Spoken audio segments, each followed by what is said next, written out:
Hey y'all, and welcome back. Tonight we having tacos and burritos.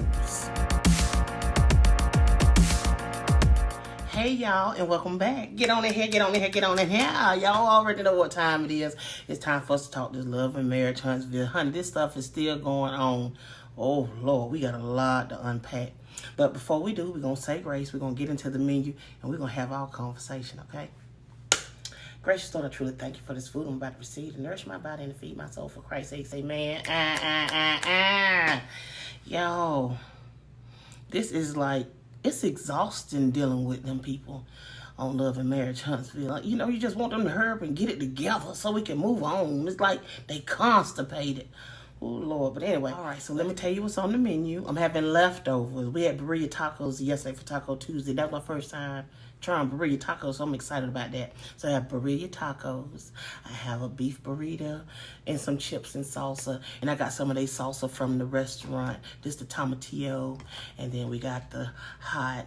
And then I also have the consomme to dip the burritos in. So I'm going to be recapping season 6, episode 13 and 14 since I didn't do it last week. We took a little mini vacay getaway. That was pretty much a waste of money. Anyway, I digress. But let's see, how did it open up? It opened up with Maurice and Kimmy still talking. Now, remember last week I was saying it just seems like Maurice was trying to get Kimmy to say something? He trying to get Kimmy to say she was a side piece. And Kimmy ain't going for it. I was wondering why he just steady trying to force this relationship between Kimmy and Kyle. And that's what it was. I guess he wants to. They wants to be the star now. He wants to be the star. He want that couple to be the star. I don't know. But Kimmy ain't going for it. So now he arranging this meeting with Kyle for Kimmy to go. Even with Kimmy being slick, saying, "Oh, what you want to write the agenda to?" He's like, "No, I just want to be free flowing." You know what I'm saying? He's just getting real smug. Even to when she was talking to him, he's like, "Oh, look at the tone," because he don't realize what he's doing.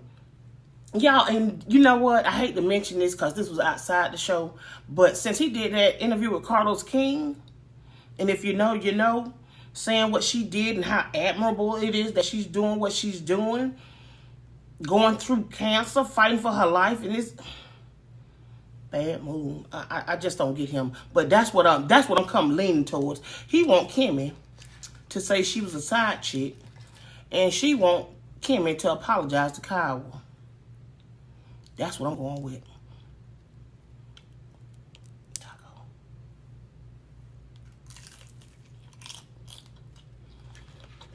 I told y'all it was something up with him. And that's exactly what it is. He want that girl to apologize to Kyle for being the side chick.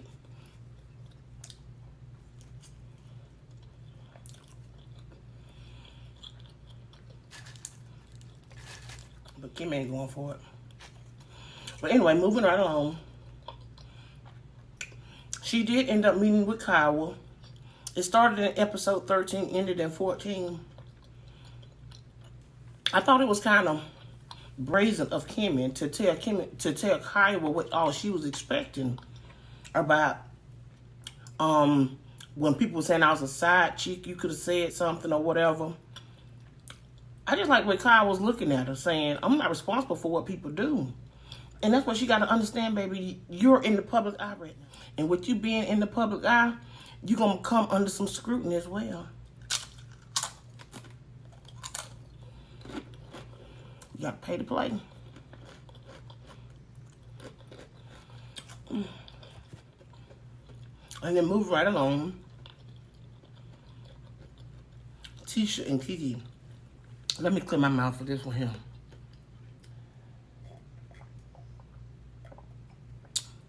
Got me a little margarita. But anyway, now Kiki shows up to the little photo shoot for the girls. She bring them food. And that's when Tisha decides to invite her to Mobile because she's getting the key to the city. However, had Kiki not mentioned it, she didn't plan on inviting that girl. And let's just call a thing a thing. She didn't intend on inviting Kiki. She had no intentions on inviting her, none whatsoever. Okay? But she made it seem like, well, you know, I just wanted to make sure. I don't know if I can't depend on you. Or I don't like the way she was talking about Kiki to the hairdresser. You know what I'm saying? Saying she's unreliable and she's flaky. She must have been looking in the mirror when she said all that good stuff. But anyway, I'm trying to think, why do Kiki got to do so much to prove her worth to Tisha? I'm not understanding that relationship none whatsoever, okay? But I was pretty much over them.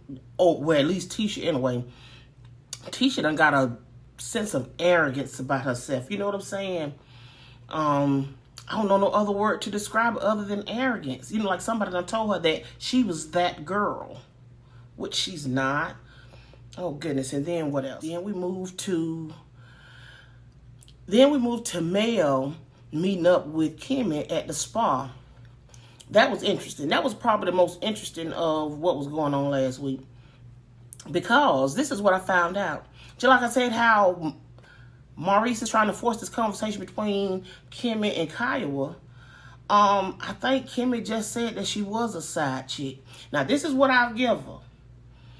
I'll give her that she probably didn't know she was a side chick.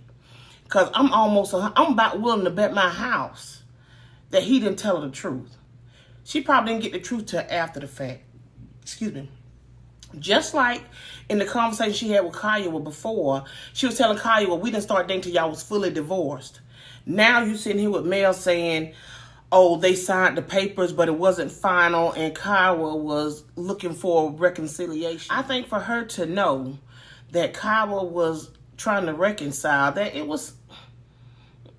it didn't look right. And then, you know, the word on the street is that she stalked Maurice. She went after him, so you got him. So that would kind of make me think she knew that they weren't divorced. But if he wanted to play, she played with him. And I don't know no men who run away from it. You know what I'm saying? Yeah, I'm not digging that. I think Kimmy was in the wrong, and I think she told on herself in that scene. So, but that's how it was in the spa. And her and Mel had a little small talk about what's going on with the custody hearing, but that was neither here nor there. I think the meat of it was Kimmy admitting that she was a side chick. Then what? Oh, and then Mel, she went to go, she met up with the Fletchers, went over to the Fletchers' house. And I think it's interesting how they're still friends. I think it's good that she still communicate with the Fletchers, even though Nell has disappointed me quite a bit in this season. You know what I'm saying? The last couple episodes, she's been a little disappointed. Well, you know what? I'm going to take that back. You know what was the most disappointing? Was at the tea party. Yeah, Nell was... Well, no, not at the tea party. At the baby shower. That's what it was. Mel was disappointed now.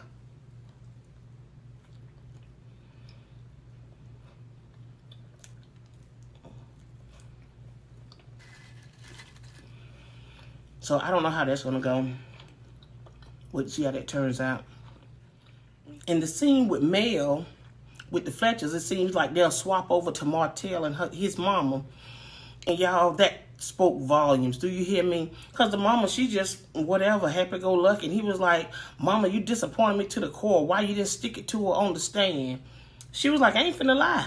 Just like Mel said in front of Mr. Fletcher, Chris Fletcher. I don't know why I called him Mr. Fletcher. But said to him, you ain't going to jail for nobody. You ain't lying for nobody. And he was like, no, sir. Will not do it. And then come to find out Martell is in this man's house that is being under contract. Martell finna have to move. It ain't looking too good for you, old Marty Mar. And what I can appreciate is that Chris was telling him, these are the things that I was telling him about being in a marriage and why you need to do the right things. Because you lose when you do stuff like that. Obviously, it didn't stick because he continued on. He continued on to this day, allegedly. But, you know, talking about the court situation, isn't that something? He took her to court and want her to pay his attorney fees. That's crazy. He didn't know his money wasn't that long, did he? Rumor has it that not attorney suing him for their money because he ain't paying them. Y'all, I don't know what to say for old Marty Mar. Something just ain't clean. He gonna need some help, y'all. Y'all pray for him. Y'all, not me. Y'all pray for him. Ooh, but honey, okay. And that was pretty much episode 13. Okay, now coming to episode 14, it opened up with Kimmy and Kyle, but still in the restaurant talking and whatnot. And what I like, or what I can appreciate with Kyle is not apologizing. She has no reason to apologize. She can't control social media on any platform. She can't control what people think, what they do, or how they feel, or what they say. She's not obligated to do that. And I don't know why Kimmy would even feel like she would. But I just feel like that's Kimmy's way of not acknowledging that she was the side chick. You know what I'm saying? Like, let me beat you being mad type thing. I don't owe you an apology. You owe me one because you let them say I was the side chick type. If you was, you was. Claim it, own it, and move on from it. So, Kimmy didn't get no apology. Kyle stood strong on what she was saying. I'm here for it. But what was the next juicy one? Stormy did come to work this week. We'll get to her in a minute. We went talking about Tisha and Marceau, the walkthrough. They walked through the event space, and that's when she told me that Mel bagged out. I don't think Mel bagged out. I think Mel told her that, I have a previous engagement. If I can, I can. If not, if not. Now, I just think that she didn't commit on the level as being a vendor, setting up a booth and whatnot. Because rumor has it she did walk through. But when they were going through the walkthrough, it's amazing how Martell just always keep Mel name in his mouth. Always trying to find some way to blame her for something. Now it's his fault. Mel don't want to work with him because she need to be able to put her personal feelings aside and let the courts handle the court situation and blah, blah, blah, blah, blah. No, ain't nobody playing them games with you no more. And that's what he don't like. He don't like that she ain't giving him no time, no attention, and continue to pay him consistent dust. That's all I'm going to say about that. But with the walkthrough, Stormy and them showed up. Stormy and Courtney. And so now when she's telling them that Mel done backed out and she invited them, when Martell made the comment to replace Mel, Stormy said, no hesitation, no thought of nothing. Oh, I'm down. I'm down. I love them for community. I'm down. Bless her heart. Bless her heart, bless her heart, bless her heart. So, they finished the walkthrough and leave. But y'all, let's talk about Stormy. Let's bag it up to Stormy on this episode. Episode 14. She wasn't in 13, but she came to work on 14. She met up with Mel, right? Tell me why she had to have a driver and come there in a suit with that old matted up wig.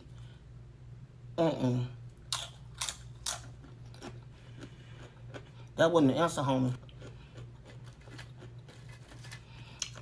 And what I think is, they always trying to compete with Mel. So, she didn't know how Mel was coming. Mel rolled up in jeans and a hoodie. Yeah, that was a surprise. Shocker, you sitting here in a damn suit.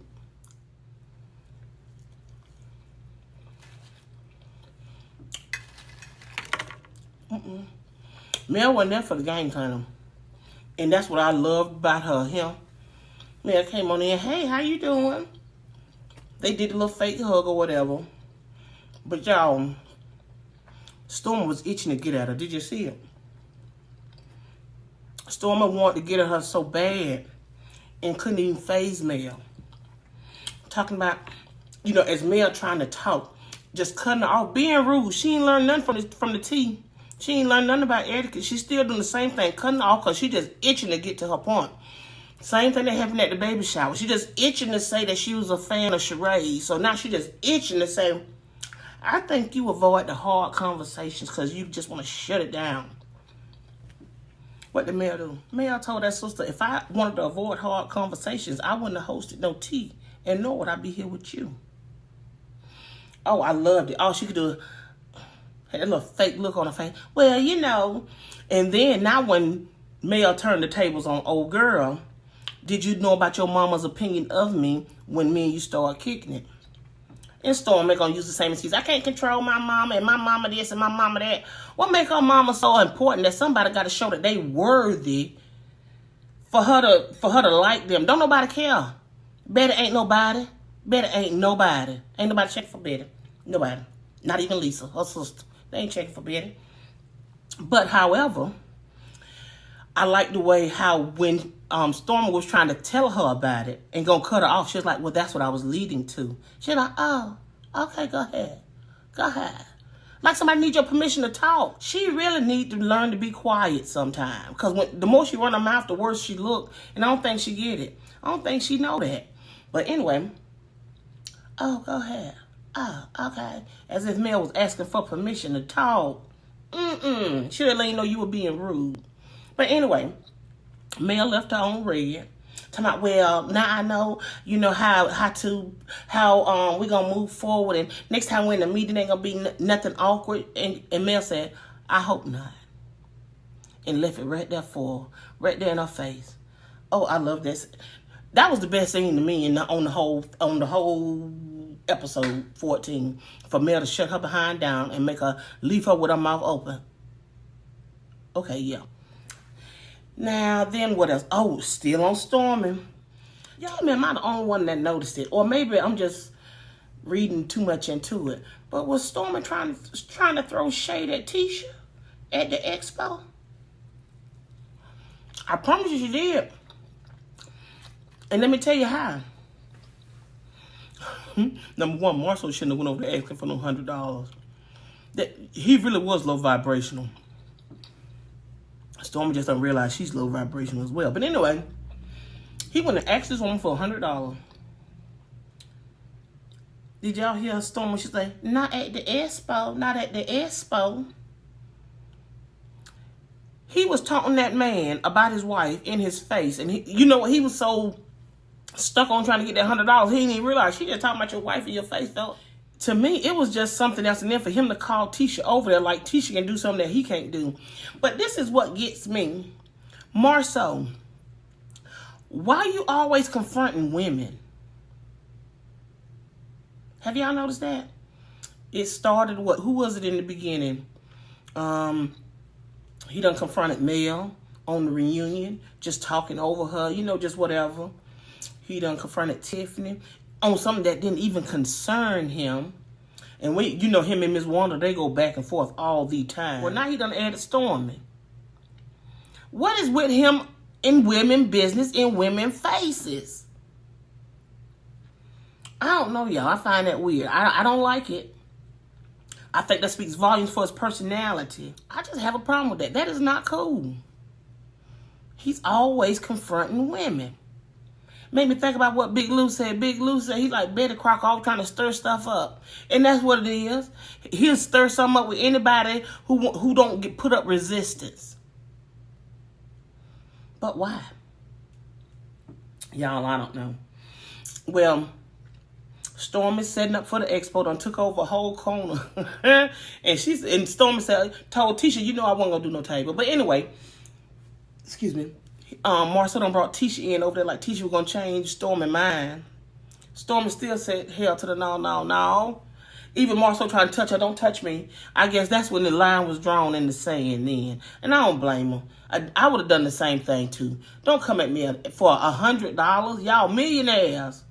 $100? Yeah. And then in the confessional, Stormy gonna say, no wonder they come at me at the last minute. That's bad business. They wanted me to add value to their event. Girl, stop. Girl, stop. Canvas Beauty allegedly don't have license to operate. You allegedly have several lawsuits on you. I'm just thinking maybe the beef is coming in because maybe Tisha ain't paid you for those products of Macy and Mila. I don't know. The word on the street is that, you know, you've been blasting them on Instagram, saying a husband that act like a female or somebody who copy everything you do and all this other stuff. I don't know. This is a weird dynamics they have. All of them. All of them weird. All of them weird. Well, y'all, I'm going to finish eating. But I want to say thank y'all for having dinner with me. If this is your first time on my channel, I say welcome. You're always welcome. Fish you something to eat. Pull up to the table. We can chat a while. If you're returning, I say I thank you for your continued support. Also, hit that thumbs up button. Like this video. And also invite you to subscribe. Leave me some comments below. We could talk about it as long as it's going. Because you know what? It looks like it's going to be a whole lot going on after the show. That's going to be way better than the show, too. So, I don't even know if I want to participate in that part of it. But I'm going to be here for it. So, just like I said, thank y'all for having dinner with me. And I'll catch y'all next week.